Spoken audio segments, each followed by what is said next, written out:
बहुत पुराने समय की बात है। दो भक्त इमली के पेड़ के नीचे बैठे भगवान विष्णु जी का तप कर रहे थे। उन्हें भगवान का स्मरण करते हुए 10 वर्ष हो चुके थे। एक बार की बात है, नारद मुनि धरती पर घूमने आए तो उन्होंने भगवान श्री हरि का तप करते दो व्यक्तियों को देखा। वह उनके पास गए। दोनों भक्त नारद मुनि को देखकर खड़े हो गए और उन्हें प्रणाम किया। नारद मुनि ने पूछा कि आप कब से तपस्या कर रहे हैं। तो उन्होंने बताया कि पिछले 10 वर्ष से वो भगवान विष्णु जी का तप कर रहे हैं।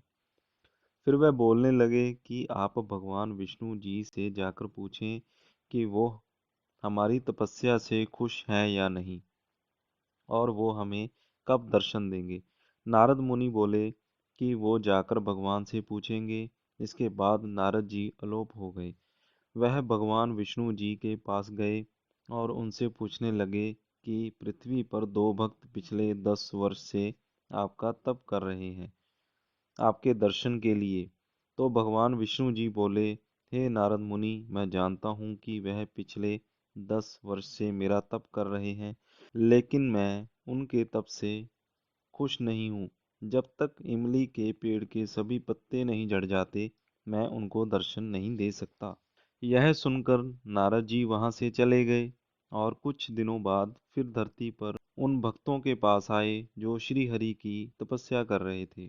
नारद मुनि ने उनको भगवान विष्णु जी की बात बताई। इस पर एक भक्त गुस्सा हो गया और बोला कि इतने वर्ष से भगवान का तप कर रहे हैं सिर्फ उनके दर्शन के लिए, लेकिन वो खुश नहीं हुए और अभी पता नहीं कितना और तप करना पड़ेगा। यह बोलकर वह वहां से चला गया। दूसरा भक्त मुस्कुरा रहा था। नारद मुनि ने कहा कि शायद तुमने ठीक से सुना नहीं। तो वो बोला कि मैं खुश हूँ कि मेरे भगवान मुझे देख तो रहे हैं। उन्हें पता तो है कि मैं उनका नाम ले रहा हूँ और उनके दर्शन करना चाहता हूँ। देर से ही सही, लेकिन वो मुझे दर्शन देने आएंगे तो सही। इसलिए मैं तब तक तपस्या करूंगा जब तक वो मेरी तपस्या से खुश होकर मुझे दर्शन नहीं दे देते। इतने में भगवान विष्णु जी वहां पर आ गए और अपने भक्त को दर्शन दिए। नारद मुनि ने पूछा कि भगवान, आप तो बोल रहे थे कि आप अभी दर्शन नहीं देंगे। तो भगवान श्री हरि बोले कि मैं तो अपने भक्त के दर्शन करने चला आया, जिसके मन में मेरे लिए इतना प्रेम है। यह सुनकर वह भक्त बहुत खुश हुआ और उसे सुख संपत्ति प्राप्त हुई। तो दोस्तों, जो कोई श्री हरि की सच्चे मन से आराधना करता है, पूजा करता है, उसे सुख मिलता है और वह आनंद को प्राप्त होता है।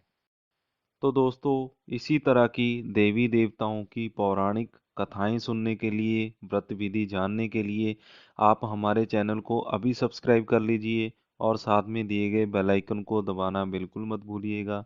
और अगर आपके मन में कोई सवाल है इस कथा के बारे में, या कोई और आपके मन में सवाल है, तो आप कमेंट बॉक्स में कमेंट करके हमें बता सकते हैं। हम हर एक कमेंट का आपको जवाब देते हैं।